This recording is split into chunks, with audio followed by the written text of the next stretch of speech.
ونصلي على رسوله الكريم اما بعد فاعوذ باللہ من الشیطان الرجیم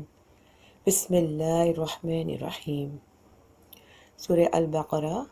اس کی آیت نمبر 17 سے لے کے 20 تک میں آپ کو تھوڑی سی ایکسپلین کر دیتی ہوں۔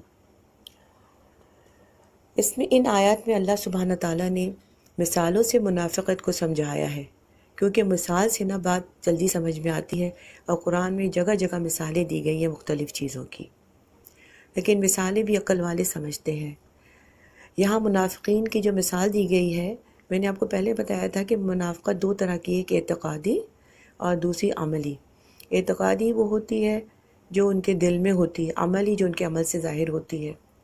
تو پہلی مثال جو ہے وہ ان کی اعتقادی منافقت کی ایک مثال ہے، یعنی دل سے انکار کرتے ہیں لیکن زبان سے یہ اقرار کرتے ہیں کہ ہم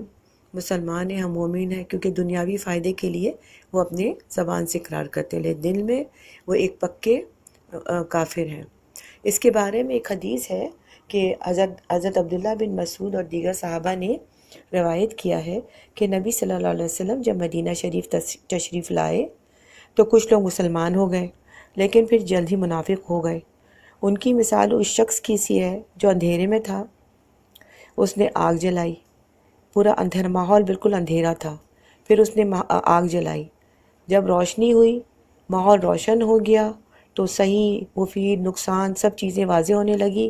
تو دفتن اس کے دل کی روشنی بجھ گئی اور وہ حسب عادت تاریکیوں میں چل گیا۔ روشنی تو تھی لیکن اس کے اندر کی جو روشنی تھی وہ بجھ گئی۔ یعنی یہی حال منافقین کا تھا، پہلے شرک کی تاریکی میں تھے، پھر مسلمان ہوئے تو روشنی میں آ گئے، حلال اور حرام، خیر اور شر کی پہچان ہو گئی، پھر وہ دوبارہ کفر اور نفاق کی طرف لوٹ گئے، تو ساری روشنیاں جو ہیں ان کی ضائع ہو گئی۔ اب وہ بالکل بہرے ہو گئے ہیں، گونگے ہو گئے، اندھے ہو گئے، یعنی ان کو کچھ دکھائی نہیں دے رہا، اپنے کفر اور عناد کی وجہ سے ان کو کچھ سمجھ میں نہیں آ رہا کہ وہ کیا کریں۔ اب اس کے بعد جو دوسری مثال ہے وہ یہ ہے ایک دوسرے گروپ کا، یا ان کے عمل، یعنی اب ان کا عمل کیسا ہے، یعنی جب کبھی ان پر حق واضح ہو جاتا ہے، صحیح چیزیں واقع یعنی جو چیزیں ان کو سمجھ میں آتی ہیں، کبھی حق واقع ہو جاتا ہے، کبھی اس کے بارے میں وہ شک و شبہات میں پڑ جاتے ہیں، بس ان کے دل شک و شبہات میں ہی رہتے ہیں ہمیشہ، اور وہ اندھیروں اور شکوک کے اور کفر کے نفاق میں پڑے ہی رہتے ہیں۔ غرض چمک سے مراد یہاں پر ہے وہ آیتیں جو حضور صلی اللہ علیہ وسلم کے پر نازل ہوتی تھیں، اس میں کچھ جنگ کی تھیں، کچھ قتال کی تھیں، تو ایسی میں وہ ڈر جاتے تھے اور خوف کے مارے اپنی انگلیاں اپنے کانوں میں ٹھونس لیتے تھے۔ یعنی جب حضور صلی اللہ علیہ وسلم مدینہ شریف آنے کے بعد جب قرآن کا نزول ہوا تو بہت تیزی سے ہو رہا تھا، اور اس میں بہت سی آیتیں ایسی تھیں جس میں قتال ہیں، مشکل دور کی آیتیں تھیں، اور کچھ ایسی تھیں جو نرم احکامات تھے، جو نرم احکامات تھے وہ تو وہ مان لیتے تھے، اس پر عمل بھی کرتے تھے، نمازیں بھی پڑھتے تھے مسلمانوں کے ساتھ جا کے، لیکن کچھ ایسے احکامات تھے جو مشکل لگتے تھے ان کو، جیسے مال کا انفاق ہو گیا، جہاد میں جانا، تو وہ پھر کیا کرتے تھے، اس سے آنکھیں چراتے تھے، یوں سمجھنے کہ انہوں نے سنا ہی نہیں، کانوں میں انگلیاں ٹھونس دیتے تھے۔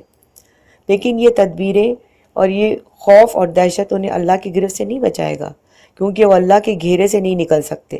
کیونکہ اللہ نے ان کو گھیرے ہوا ہے۔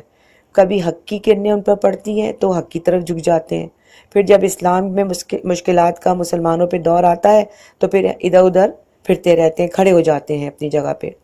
ابن کثیر میں ہے کہ منافقین کا یہ گروہ آخری وقت تک اپنے شک و شبہات میں پڑا رہے گا، اور وہ حق کو قبول یعنی اسلام کو قبول کرنے میں محروم رہے گا۔ اللہ تعالیٰ یہاں تنبیہ کرتے ہیں کہ اگر اللہ چاہے تو دی بھی اپنی جو بھی اس کی صلاحیت جو انسان کو دی ہوئی ہیں،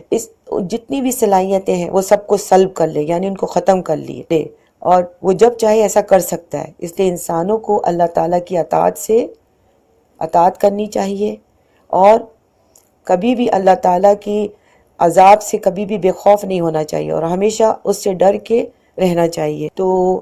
یہ وہ آیتیں تھیں، اس طرح ہمارے 20 آیتیں مکمل ہوگی، کیونکہ بے شک اللہ ہر چیز پر قادر ہے، ان اللہ علی کل شیء قدیر۔